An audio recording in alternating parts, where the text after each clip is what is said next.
I'm here today in Berlin to open our YouTube space in Berlin, a place where our YouTube creators can come and open themselves to learning new skills, to collaborating with other creators, and to actually creating videos in a range of studio spaces and with technology. Now, the reason we've picked Berlin is because it's right at the center of creativity, not just here in Germany, but actually across Europe. It's currently a magnet for talent in terms of people, especially in the digital space, coming here to try and push and develop their creative careers further. So over the last 2 or 3 years, so I look after YouTube across all of Northern and Central Europe, and so including Germany, and within Germany obviously is many strong regional hubs. But I think at the moment what you are seeing is a pull of young talent to Berlin across a number of sectors, not just in online video, but in fashion and film and everything. And when we were looking at places to move outside of London and to expand the studio spaces, the first one we've opened in continental Europe, Berlin rose pretty quickly to the top. So from YouTube's perspective, this is all around helping our creators accelerate themselves to the next level of creativity, to unlock some of the things that just aren't possible for them in their bedrooms or under their cars or out on the football field. So it's a great example. Using a green screen. It's not the sort of thing that most of our creators have at home. We've got rooms here that have got those set up. We've got sets that are set up. We've got experts and full lighting rigs that can show them the difference that a well-lit shot will make versus a badly lit shot. All of those elements are what we're trying to deliver in terms of increased knowledge and skills and other things here for our creators. So it's not so much about professionalizing, because I don't think we ever presume to know what is good content, but it's around trying to allow our creators to really fulfill their creative ambitions. And for many people, the technology today, the technology you're filming on, 10 years ago was unimaginable. Right? I mean, even for 5,000 euros, you would never have got the shooting, editing capabilities that today sit in every smartphone that any kid of 16 gets from, as they grow up. And what we're trying to do is unlock that, because that has created a huge latent demand and a latent capability, and we're trying to unlock that and begin those creators on their careers, and begin them not just on their creative careers, but also on their business careers, as they seek to turn themselves into, some of them, turn themselves into professional creators, and it becomes the job for them. So I think, especially here in Germany, we see the traditional media players continuing to play a big role, even in the YouTube environment. I think, versus 10 years ago when YouTube was founded, nobody was sure if it would survive, nobody was sure where it was going. Everybody kind of knows we're probably going to be around for a while, and you see the likes of ProSieben and RTL both playing very big roles here in the YouTube space. ProSieben have opened Studio 71 here in Berlin. RTL have made acquisitions such as DiviMove, who are based here, located here, and are a pan-EMEA business.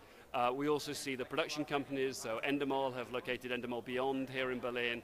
UFA have moved UFA Labs here away from Cologne. I think the traditional media businesses here in Germany actually have been pretty quick to spot that web video is something that is going to be an important part of anything that they want to do. If they want to continue to aspire to create video, they need to be doing it on the web just as much as they should be doing it on television, whether low-end daytime through to high-end, $1 million an hour dramas. If you have aspirations, as so many big, fantastically talented German companies do, to be in that space, you need to be doing something in web video. Yeah, I think we're seeing, on YouTube, we're seeing two big things. One is a huge growth in the core ad products. So we have TrueView, which is the skippable ads. Advertisers love that because in this world of so much data, actually the one piece of data that's been really useful to advertisers is this person chose to watch my ad. They were interested enough in my product that they chose not to skip. And that's actually really important, because that means that's somebody who's at some level interested in your product. The second way that advertisers are engaging in our platform is by beginning to work with creators or create fantastically entertaining branded content. So, in the last 6 months here in Germany, BMW, VW, you know, all of these brands have really begun leaning into web video and YouTube as a platform to launch campaigns and create content that is phenomenally creative and make it available on the internet. I mean, Volvo trucks, Dove, you know, there's so many great examples of people who've looked at web video and said, hey, this is a new medium and we can do something as a brand that just wasn't possible in a 30-second spot. The creators are also learning, right? They are also being smarter about how they think about what works, and they are very, very careful. I think you see it, the genre in which you see it most is probably the fashion and beauty genre. Those talents, most of them female, those young women are very careful about being clear to their audiences when they've been paid, when they've not been paid. And they're clear about that, not because of external forces, not regulation, legislation, other things. It's because for them personally, that authenticity is what keeps their audience there. If their audience don't believe they like that, would wear that, like their hair like that, their audiences aren't going to come back. And that means it's game over. Business is gone. It's not, you don't move on to the next show and think, okay, we'll work with Pepsi, not Coke next time. If you lose your audience on YouTube by not being authentic with them, it's very hard to recover from that. I think it's always down to the creativity of the piece of content. If it's great and entertaining content, if it's something that makes you smile or cry or feel strongly about something, passionately about something, as a consumer and as a viewer, you will engage with that piece of content. Sure, I think historically there have been plenty of lazy versions of attempts at brand integration, but I think actually web video has opened people's eyes to what is possible. You know, I have an 11-year-old and an 8-year-old two daughters, and the Like a Girl campaign from Always, I don't know if it translated over here in Germany. As a parent of two young girls, it stopped me in my tracks. It was a great piece of creative. It couldn't have been achieved in a 30-second spot.